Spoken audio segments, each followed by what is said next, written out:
পৃথিবীতে বহু গেম হয়, গেম মানে খেলা। সব গেমের নাম জানি না, এটা একটা গেম। মানে আজ থেকে 4 বছর আগে সেই কাশ্মীরের কলামতে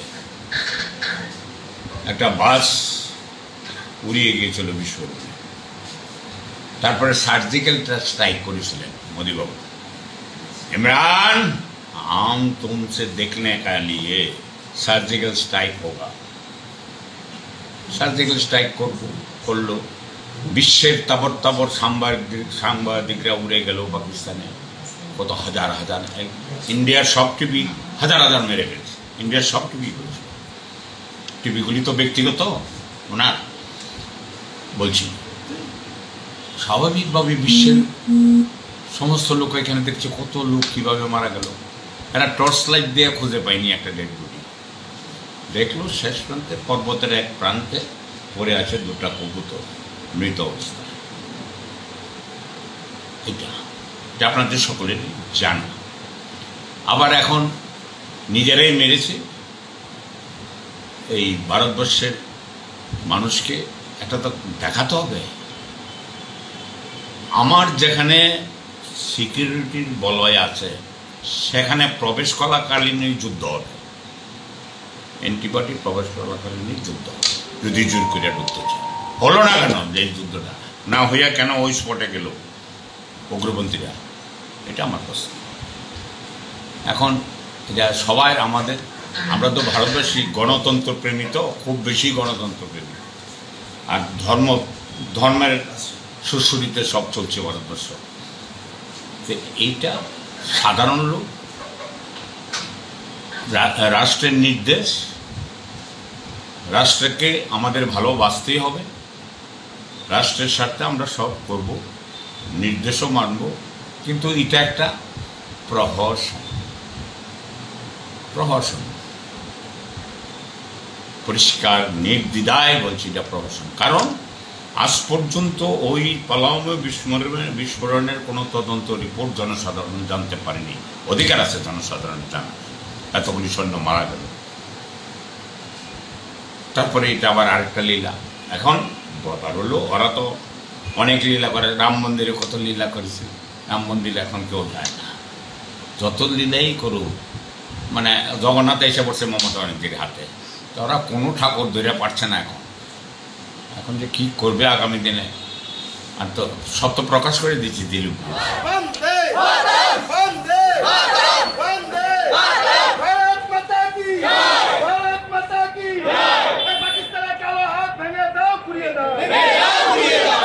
গত 6 তারিখে আমরা ফেসবুকে একটা পোস্ট দেখতে পারলাম, যেখানে নবদ্বীপের মাননীয় চেয়ারম্যান রয়েছেন, তিনি দেশের প্রধানমন্ত্রী সম্পর্কে একটা বিরূপ মন্তব্য করেছেন।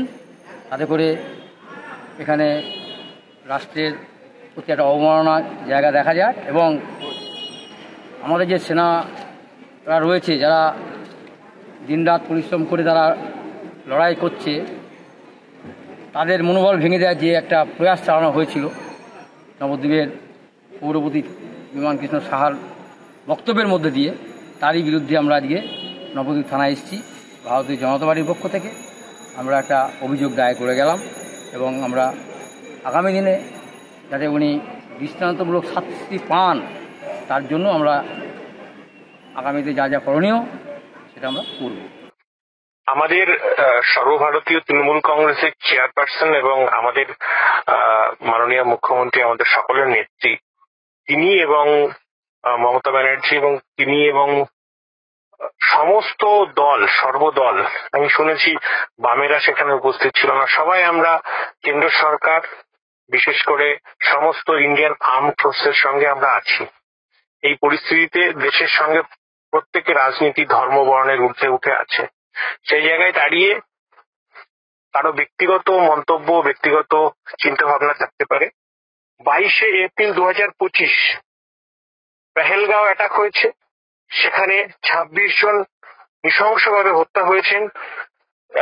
আমরা অত্যন্ত ব্যথিত প্রত্যেকে, আমাদের বুক ফেটে যায় এবং অনেক কারা কারা আহত হয়েছেন তার কোনো লিস্ট আমরা পাইনি।